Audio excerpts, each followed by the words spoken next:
আসসালামু আলাইকুম। হারানো ছেলে খুঁজে পাওয়া গেছে, ওনার ছেলে খুঁজে পাওয়া গেছে। আমরা 2-3 দিন আগে একটা ভিডিও দিছিলাম যে এর বিষয়ে, নাম হচ্ছে মাসুদ রানা। মাসুদ রানা হারাই গেছে, ইনশাল্লাহ দিলে পাওয়া গেছে, তবে তেমন দূরে যায় নাই, ওনাদের বাসার আশেপাশে এক জায়গায় পাইছি। যাদের ছেলে মেয়ে আছেন, যারা বাবা মা আছেন, তারা এই ভিডিওটা অবশ্যই দেখবেন।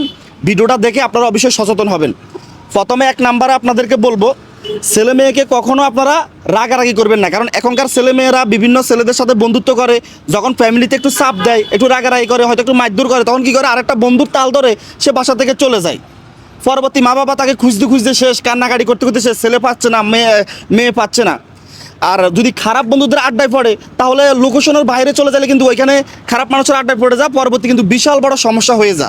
তো যাই হোক, আলহামদুলিল্লাহ তাকে পাওয়া গেছে। তাকে যেখানে পাইছে, কোথায় পাইছেন ভাই?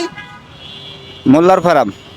মোল্লার ফার্ম। আচ্ছা, এখানে আরেকটা বিষয় আপনাদেরকে বলতেছি।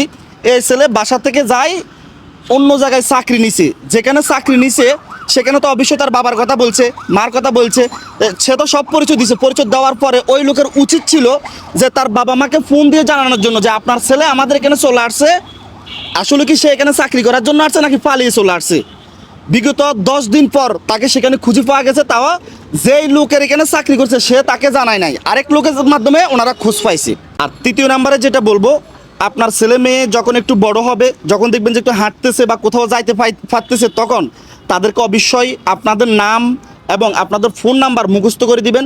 তাকে এটাও বলে দিবেন, যদি তুমি কোথাও হারাই যাও, এই নাম্বারটা দিবা, যে কোনো কাউকে দিবা, যেন তারা ফোন করতে পারে আমাদের কাছে। ঠিক আছে? আপনাদের ঘরের যে ফ্যামিলি যে পার্সোনাল নাম্বার, সেই নাম্বারটা অবশ্যই শিখিয়ে দিবেন, বারবার শিখিয়ে দিবেন। এই বিষয়গুলোতে আপনারা অনেক অনেক সচেতন থাকতে হবে। কী জন্য?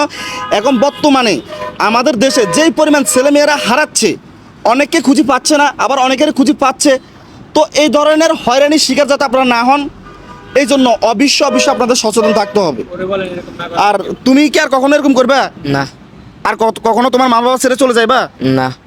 তোমার মা বাবা তোমার জন্য যে কত কষ্ট করছে, তোমার বাবা তোমার জন্য কান্না করতেছে, তোমার মা তোমার জন্য কান্না করতেছে, কোনো ভাত নাই, পানি নাই, রাত দিন 24 ঘন্টা চিন্তায় হাই হতাশ হয়ে রয়েছে। তুমি এভাবে চলে গেছো।